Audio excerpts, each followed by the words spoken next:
लिंगाष्टकमस्तोत्र ब्रह्ममुरारिसुराचितलिङ्गं निर्मलभाषितशोभितलिङ्गं जन्मकदुःखविनाशकलिङ्गं तत्प्रणमामि सदा शिवलिङ्गं देवमुनिप्रवराचितलिङ्गं कामदहं करुणाकरलिङ्गं रावणदर्पविनाशकलिङ्गं तत्प्रणमामि सदा शिवलिङ्गं सर्वसुगन्धिसुलेपितलिङ्गं बुद्धिविवर्धनकारणलिङ्गं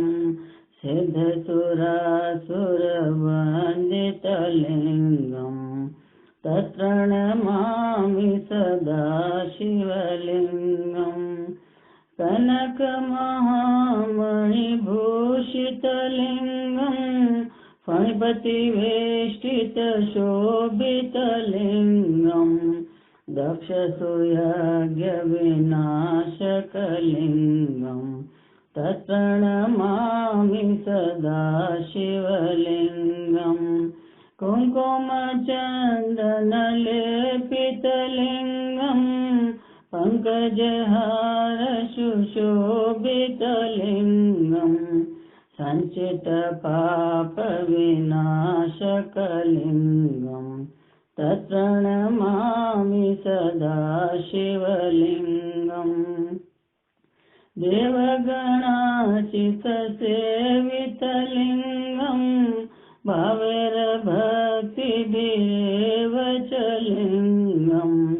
दिनकरकोटिप्रभाकरलिङ्गं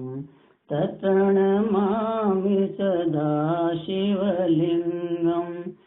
अष्टदलोपरिवेष्टितलिङ्गं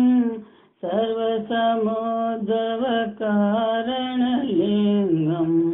अष्टदरिद्रविनाशकलिङ्गं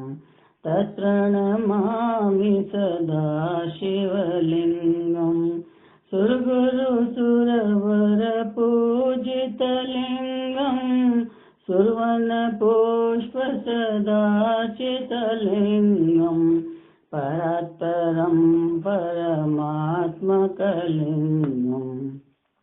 तत्प्रणमामि सदा शिवलिङ्गं